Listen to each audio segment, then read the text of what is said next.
Jadi selanjutnya ada pengertian dari intranet. Nah, intranet itu didefinisikan sebagai penggunaan teknologi internet dan WWW atau bisa disebut World Wide Web di dalam sebuah jaringan komputer lokal atau LAN.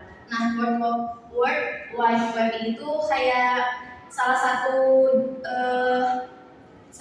banyaknya layanan yang ada di internet gitu ya. Nah, si WWW ini paling sering digunakan di internet karena informasi dia itu sifatnya mendukung multimedia gitu ya. Terus LAN itu atau LAN ini bisa disebut dengan Local Area Network. Nah, itu merupakan jaringan yang bersifat internal dan biasanya milik pribadi gitu di dalam sebuah perusahaan kecil atau menengah dan biasanya berukuran sampai beberapa kilometer saja gitu. Nah, si LAN ini juga sering digunakan untuk menghubungkan komputer pribadi dengan komputer yang ada di kantor gitu atau suatu perusahaan.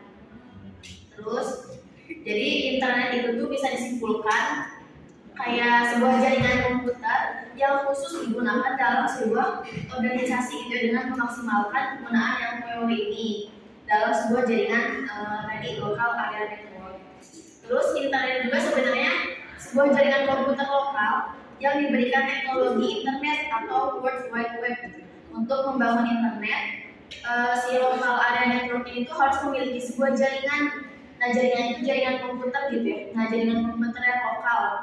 Terus di mana gitu ya? Si jaringan komputer lokal ini tuh terdiri dari beberapa komputer gitu. Terus ada manfaat intranet.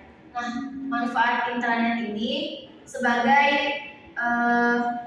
penghubung antara beberapa komputer yang terdiri atas server dan host. Selain itu juga dalam jaringan intranet melibatkan komponen-komponen penting gitu ya, seperti switch, hub, kabel, UTP dan lain-lain. Nah, dengan adanya rangkaian beberapa komputer tadi itu disertai pengaturan yang tepat, maka jaringan intranet itu akan siap digunakan untuk berbagi data ataupun melakukan transfer data. Dengan adanya intranet dalam lingkungan perusahaan, produktivitas diharapkan akan lebih meningkat gitu ya dari sebelumnya, serta mempermudah interaksi data dalam satu lingkup perusahaan tersebut ke perusahaan yang lain, daripada harus menggunakan kayak flash disk yang kayak gitu. Jadi penggunaan intranet ini akan lebih mudah gitu dan lebih efektif juga. Terus tujuan internet ini dibangun. Nah, internet itu dibangun bertujuan untuk memfasilitasi komunikasi internal, penyampaian dan penyebaran data, informasi, pengetahuan, kebijaksanaan dan ide-ide seluruh organisasi yang menggunakan teknologi jaringan. Nah, dengan adanya internet itu bisa meningkatkan kemampuan perusahaan untuk mengelola informasi dan juga dapat merampingkan distribusi dokumen. Penggunaan intranet memungkinkan suatu informasi dapat diakses oleh siapa saja yang mempunyai otoritas terhadap sistem dan dapat diakses oleh pengguna lain. Jadi kan kalau pakai flash disk kan cuma yang kita doang yang punya flash disknya doang yang bisa akses. Nah, kalau pakai internet mah bisa siapa saja gitu yang bisa diakses sama siapa saja. Di sini ada perbedaan intranet dan internet. Nah, kalau internet itu sifatnya terbuka, terus jadi selama penggunaan memiliki koneksi untuk internet, maka prosesnya bisa dilakukan dimanapun dan kapanpun serta tidak memerlukan izin dan server. Yang kedua, jangkauan jaringan yang sangat luas bahkan tidak terbatas, sehingga bisa diakses oleh semua komputer dari berbagai negara bahkan seluruh dunia. Yang ketiga, karena memiliki jangkauan yang tidak terbatas, maka secara otomatis komputer server yang digunakan juga tidak hanya satu gitu ya, tapi menampung jutaan pengguna dalam waktu bersamaan. Terus kalau internet ini yang pertama sifatnya tertutup. Tadi kan kalau internet sifatnya terbuka, nah kalau internet sifatnya tertutup. Nah, antar komputer atau pengguna itu bisa setting siapa saja yang dapat melihat atau saling mentransfer data gitu. Jadi bisa disetting, nggak asal mengakses gitu.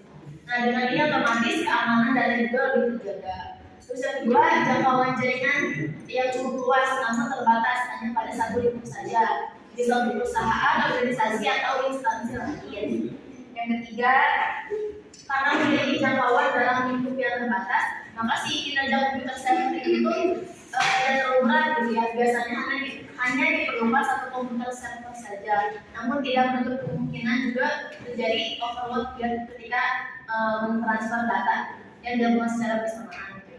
Jadi baik internet maupun internet itu memegang peran penting dalam kemajuan teknologi gitu ya hingga saat ini.